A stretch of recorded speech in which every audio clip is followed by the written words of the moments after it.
அகிலம் நியூஸ் நேயர்களுக்கு வணக்கம். இன்றைய நாளுக்கான இரவு நேர பிரதான செய்திகள்.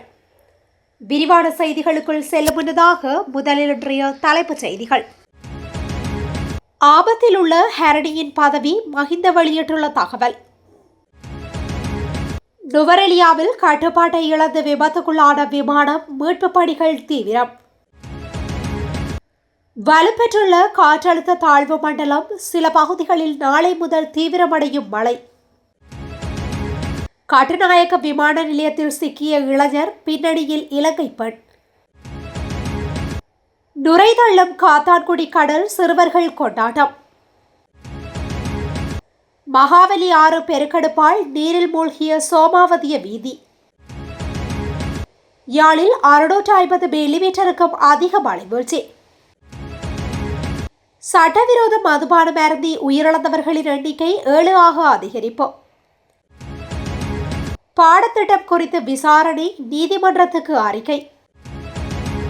மட்டக்களப்பில் மீண்டும் கடல் கொந்தளிப்பு, விடுக்கப்பட்டுள்ள எச்சரிக்கை. தொடர்வென விரிவான செய்திகள். பிரதமர் கலாநிதி ஹரணி அமரசூரிய பதவி விலக வேண்டும் என தாம் கூற மாட்டேன் என்று முன்னாள் ஜனாதிபதி மஹிந்த ராஜபக்ச இன்று ஊடகங்களிடம் தெரிவித்தார். தற்போதைய அரசியல் சூழ்நிலையில் பதவி விலகல் குறித்து அழைப்பு விடுப்பது தமது நிலைப்பாடு அல்ல எனவும் அவர் கூறினார். அரசின் செயற்பாடுகள் மற்றும் நாட்டின் நிலை குறித்து பொறுப்புடன் அணுக வேண்டும் எனவும் ஜனநாயக முறையில் தீர்வுகள் தேடப்பட வேண்டும் எனவும் அவர் வலியுறுத்தினார். தரம் 6 மாணவர்களுக்குரிய ஆங்கில பாடப்புத்தகத்தில் வயது வந்தோருக்கான இணையதளம் ஒன்றின் முகவரி அச்சிடப்பட்டிருந்த விவகாரம் இலங்கை அரசியலில் பெரும் அதிர்வலைகளை ஏற்படுத்தியுள்ளது. இந்நிலையில் கல்வி அமைச்சு பதவியை வகிக்கும் பிரதமர் பதவி விலக வேண்டும் என பல தரப்பினரும் வலியுறுத்தி வருகின்றனர். அவருக்கு எதிராக நம்பிக்கையில்லா பிரேரணையையும் கொண்டுவரும் நடவடிக்கையில் பிரதான எதிர்க்கட்சியான ஐக்கிய மக்கள் சக்தி களமிறங்கியுள்ளது. இது தொடர்பில் மஹிந்த ராஜபக்சவிடம் ஊடகங்களால் இன்று வினவப்பட்டது. இதற்கு பதிலளிக்கையிலேயே அவர் மேற்கண்டவாறு கூறினார். நுவரெலியா கிரகரி ஏரியில் தரையிறங்க தயாரான நீர் விமானம் ஒன்று விபத்துக்குள்ளாகி வீழ்ந்துள்ளது. குறித்த சம்பவம் இன்று பிற்பகல் 12:30 மணியளவில் இடம்பெற்றுள்ளது. விமானம் விபத்துக்குள்ளானதில் அதிலிருந்த 2 விமானிகள் காயமடைந்த நுவரெலியா மாவட்ட வைத்தியசாலையில் அனுமதிக்கப்பட்டுள்ளதாக தகவல்கள் வெளியாகியுள்ளன. நுவரெலியாவிற்கு வருகை தந்துள்ள சுற்றுலா பயணிகள் குழுவொன்றை ஏற்றி செல்வதற்காக வந்தபோதே விமானம் இவ்வாறு விபத்துக்குள்ளாகியுள்ளதாக போலீசார் தெரிவித்தனர். விமானத்தில் இருந்த 2 விமானிகளையும் ஏரியில் படகு சவாரி செய்து கொண்டிருந்தவர்கள் மீட்டுள்ளனர். இந்த விடயம் தொடர்பான மேலதிக தகவல்களை போலீசார் மேற்கொண்டு வருகின்றமை குறிப்பிடத்தக்கது.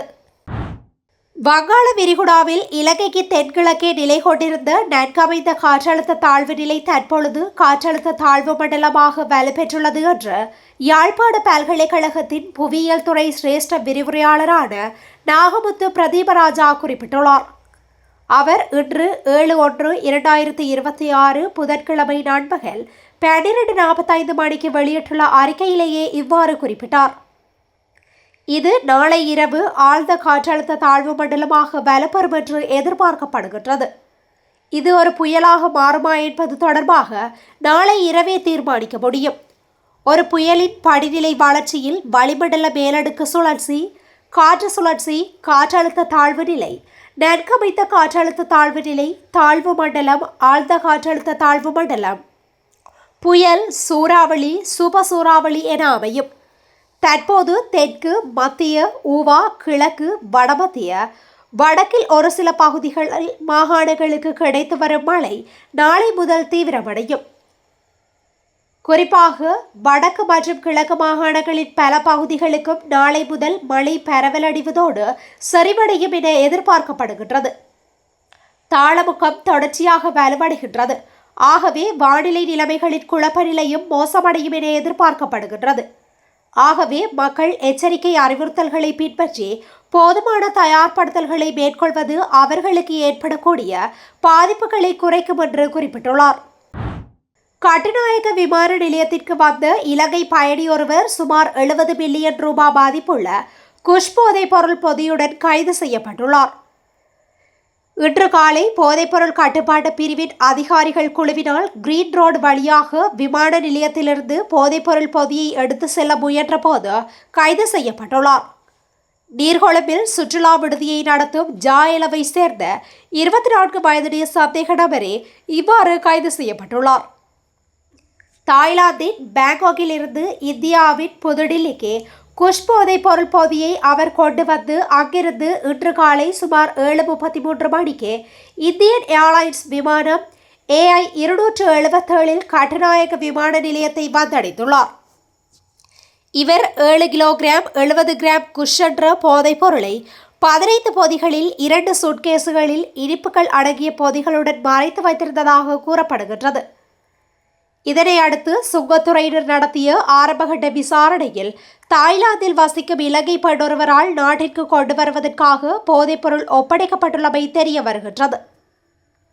சந்தேக நபரை மேலதிக விசாரணைக்காக கட்டுநாயக்க விமான நிலைய போலீஸ் போதைப்பொருள் தடுப்பு பணியக அதிகாரிகளிடம் ஒப்படைக்க நடவடிக்கை எடுக்கப்பட்டுள்ளது. மட்டக்களப்பு காத்தான்குடி கடல் இன்று காலை முதல் வெள்ளை நிற நுரையை தள்ளி வரும் நிலையில் சிறுவர்கள் அதனை கையில் எடுத்து விளையாடுவதாக கூறப்படுகின்றது. வடக்கில் அண்மையில் இவ்வாறான நுரையினை பாரிய அளவில் கடல் அலைகள் தள்ளி வந்த நிலையில் இப்போது காத்தான்குடி கடலிலும் நுரை அலைகளூடாக வெளியேறி வருகின்றது. சாதாரணமாக அலைகள் கரைக்கு வந்து செல்வது வழமை. ஆனால் தற்போது வருகின்ற அலைகளூடாக இவ்வாறு பாரியளவில் நுரைகள் தள்ளப்பட்டு கரையிலிருந்து அவைகள் காற்றின் ஊடாக பறப்பதையும் அதிகளவிலான நுரைகள் கரையோரத்தில் தேங்கியிருப்பதையும் காண முடிகின்றது. பஞ்சு போன்ற மென்மையான குறித்த நுரைகளை சிறுவர்கள் கையில் எடுத்து விளையாடுவதுடன் காற்றினூடாக குறித்த நுரைகள் மேல் நோக்கி பறப்பதையும் அவதானிக்க முடிகின்றது. இவ்வாறு அலைகளூடாக நுரைகள் வருவதில்லை. இதை வரலாற்றில் முதல் தடவையாக வருகின்றது நாம் அறிந்தவரை. பல 100 வருடங்களுக்கு முன்பு இவ்வாறு நுரை தள்ளியதாக அனுபவசாலிகள் சொல்லியதை நாம் கேட்டிருக்கின்றோம் என அப்பகுதி மீனவர்கள் தெரிவிக்கின்றனர். நாட்டில் நிலவும் சீரற்ற காலநிலை காரணமாக மகாவலி ஆறு பெருக்கெடுத்து வரலாற்று சிறப்புமிக்க சோமாவதிய புனித பூமிக்கு செல்லும் வீதி நீரில் மூழ்கியுள்ளது. இதனால் சோமாவதிய வீதியினூடான போக்குவரத்து நடவடிக்கைகள் இடைநிறுத்தப்பட்டுள்ளன. மகாவலி ஆற்றின் நீரேந்த பகுதிகளில் பெய்து வரும் கனமழை காரணமாக ஆற்று நீர்மட்டம் அதிகரித்துள்ளது. இதனால் சோமாவதிய சுங்காவில வீதி நீரில் மூழ்கியுள்ளதை அடுத்து இன்று காலை 8:30 மணி முதல் குறித்த வீதியிலான வாகன போக்குவரத்தை இடைநிறுத்த புலஸ்திபுர போலீசார் நடவடிக்கை எடுத்துள்ளனர். சோமாவதிய சுங்காவில பிரதான வீதியானது திக்கல பகுதியில் சுமார் 2 அடி உயரத்திற்கு நீரில் மூழ்கியுள்ளதாக தெரிவிக்கப்படுகின்றது. இதேவேளை நேற்று மாலை வழிபாடுகளுக்காக சென்ற பக்தர்கள் சிலர் வெள்ளம் காரணமாக திரும்பி வர முடியாத நிலை ஏற்பட்டது. வீதி நீரில் மூழ்கியிருந்ததால் சோமாவதிய விகாரைக்கு சொந்தமான டிராக்டர் வண்டி மூலம் அவர்கள் பாதுகாப்பாக தாங்கள் வந்த பேருந்துக்கு அழைத்து செல்ல விகாரையின் பிக்குகள் நடவடிக்கை எடுத்துள்ளனர். தற்போது உருவாகியுள்ள காற்றழுத்த தாழ்வு மண்டலத்தால் யாழில் 650 மில்லிமீட்டருக்கும் அதிக மழை வீழ்ச்சி பதிவாகும் சாத்தியமுள்ளதாக யாழ் பல்கலைக்கழகத்தின் சிரேஷ்ட விரிவுரையாளர் நாகமுத்து பிரதீபராஜா தெரிவித்துள்ளார். இதன் தாக்கம் காரணமாக யாழ் மாவட்டம் இதுவரை எதிர்கொள்ளாத அளவு பாதிப்புகளை எதிர்கொள்ள நேரிடும் என்றும் அவர் எச்சரித்துள்ளார். யாழ் ஊடக மையத்தில் இன்று இடம்பெற்ற ஊடக சந்திப்பில் வைத்து அவர் இந்த விடயத்தை கூறியுள்ளார். மேலும் தெரிவிக்கையில் உருவாகியுள்ள தாழ்வு மண்டலமானது நாட்டின் கிழக்கு கடற்கரையை நோக்கி நகர உள்ளது. இது மணிக்கு 9 கிலோமீட்டர் வேகத்தில் நகரலாம் என எதிர்பார்க்கப்படுகின்றது. இதனால் 60 கிலோமீட்டர் வேகத்தில் காற்றும் வீசக்கூடும். குறிப்பாக 1970ஆம் ஆண்டுக்கு பின்னர் ஜனவரி மாதத்தில் உருவாகியுள்ள 21வது தாழ்வு மண்டலமாக அமைகின்றது. ஆனாலும் கடந்து சென்ற தாழ்வு மண்டலங்களை விட இது அதிக தாக்கத்தை ஏற்படுத்தும் என்றும் அவர் கூறியுள்ளார். வெண்ணப்புவ பகுதியில் சட்டவிரோத மதுபானம் அருந்தி உயிரிழந்தவர்களின் எண்ணிக்கை 7ஆக அதிகரித்துள்ளது. மேலும் 8 பேர் நீர்கொழும்பு வைத்தியசாலையில் சிகிச்சை பெற்று வருகின்றனர். இவ்விடயம் தொடர்பில் ஒரு ஆண் மற்றும் 2 பெண்கள் கைது செய்யப்பட்டுள்ளனர்.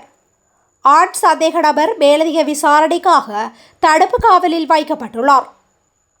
இரு பெண்களும் மாரவில நீதவான் நீதிமன்றத்தில் முன்னிலைப்படுத்தப்பட்டு இம்மாதம் 19ஆம் தேதி வரையில் விளக்கமறியலில் வைக்கப்பட்டுள்ளனர். சர்ச்சைக்குரிய தரம் 6 ஆங்கில பாடத்திட்டம் குறித்து விசாரணை ஆரம்பிக்கப்பட்டுள்ளதாக குற்றப்புலனாய்வு திணைக்களம் நுகேகுடி நீதவான் நீதிமன்றத்திற்கு அறிக்கை சமர்ப்பித்துள்ளது. மட்டக்களப்பு மாவட்டத்தில் மீண்டும் கடல் கொந்தளிப்பு ஏற்பட்டுள்ளதால் கடற்தொழிலாளர்களை கடலுக்கு செல்ல வேண்டாம் என வானிலை அவதான நிலையம் அறிவித்துள்ளது. கடுமையான கடல் சீற்றம் காரணமாக கடல் பிரதேசம் பேரிரைச்சலுடன் காணப்படுகின்றது. கடல் கொந்தளிப்பு காரணமாக கடற்தொழிலாளர்கள் தொழில் நடவடிக்கையில் ஈடுபடாமையினால் வாழ்வாதாரத்தை இழந்து நிர்கதியான நிலைக்கு தள்ளப்பட்டுள்ளதாக தெரிவிக்கப்படுகின்றது. அனர்த்த நிலைமை காணப்படுவதால் கடற்தொழிலாளர்கள் கடலுக்கு செல்ல வேண்டாம் என வானிலை அவதான நிலையம் அறிவித்துள்ளது. கடலுக்கு செல்லாமல் இருப்பதால் தமது அன்றாட ஜீவனோபாயத்தை பெற்றுக்கொள்ள எவ்வித வழிகளும் இல்லாமல் அல்லல்பட்டு வருவதாக அப்பகுதியில் உள்ள கடற்தொழிலாளர்கள் கவலை வெளியிட்டுள்ளனர். மேலும் மீண்டும் மாவட்டத்தில் பாரிய அளவிலான கடல் கொந்தளிப்பு ஏற்பட்டிருப்பதால் கடற்தொழிலாளர்கள் பெரும் கஷ்டங்களை எதிர்கொண்டு வருவதாகவும் புதிய காத்தான்குடி, ஏத்துக்கால், பூனச்சிமுனை உட்பட மாவட்டத்தின் பல பிரதேசங்களிலும் கடற்தொழிலாளர்கள் கடும் அவலங்களை எதிர்கொண்டு வருவதாகவும் தெரிவித்துள்ளனர்.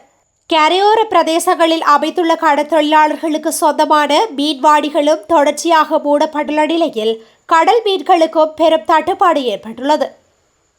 மட்டக்களப்பில் தொடர்ந்து பருவமழை பெய்து வருவதால் பல இடங்களில் நீர் தேங்கியுள்ளமை குறிப்பிடத்தக்கது.